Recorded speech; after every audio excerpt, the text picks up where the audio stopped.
atomic radius and even ionic radius is a hopefully pretty straightforward trend and application of Zeph and shielding. It's basically telling us how big is our atom, but the trick is now that we understand that electrons are in orbitals that are kind of moving around, we don't know exactly where the edge of an atom is in terms of its radius. So we measure these based upon diatomic atoms or diatomic, technically molecules, to be able to know on average how big are these atoms.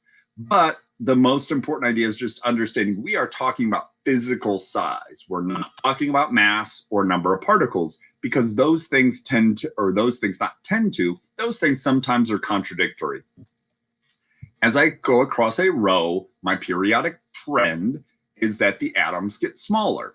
More Zeph, same amount of shielding, so those electrons are pulled closer. Very similar explanation to what we saw with ionization energy. The only difference here is we're not thinking about doing something with the electrons, we're just thinking about where they are. They are closer. When I go down a column, probably the most obvious of all of the trends, I add rings and it gets bigger. You could talk about levels, sublevels, orbitals, any of those things, but that's why it gets bigger. So that's nice. They are very easy, hopefully, to connect and explain. When atoms become ions, there's not necessarily a left to right and top to bottom trend that we can use or describe. Metals, the left side of the periodic table, tend to form cations. Their reactivity is based upon low ionization energies. Non-metals tend to form anions, and the reactivity is based upon affinity and electronegativity, which we'll look at next. But when an atom becomes a cation, that means it has lost electrons, so it is positive. Those are always smaller than the atom they came from. The explanation at a simple level is really straightforward. I have less stuff. It's smaller. The more kind of in-depth or the real explanation is something we looked at previously with second, third, and fourth ionization energies. Each time I lose an electron, I keep the same number of protons, same amount of positive charge, pulling on fewer electrons, can pull them a little bit closer. The electrons are repelling each other a lot. But if I lose all of my valence electrons, not only do I have a little bit more charge, I have a lot more. And I've seen AP questions where they talk about like, why is the example that I've seen, calcium atom significantly smaller than a calcium ion. So it's not just that you've lost an electron. Pay attention to the fact, have you lost an entire energy level? That decreases shielding, that decreases the number of levels, which is distance, and that would vastly increase the Zeph as well.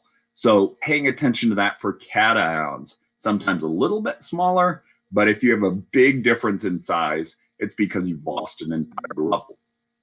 For anions, we're gaining an electron. They tend to be larger because we have more stuff.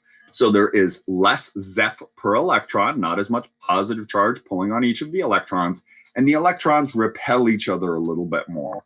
We're kind of filling up more of our sublevels, or specifically orbitals. We've got more repulsion, so they become a little bit bigger and spread out. So each of those makes sense, hopefully.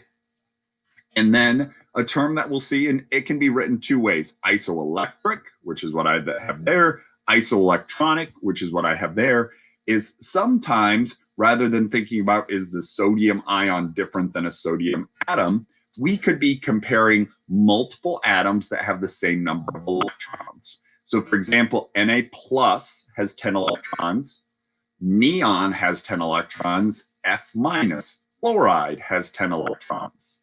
So we would need to recognize that. Sometimes they will call them an isoelectric series or group, but more often they'll just give you the symbols and the charges.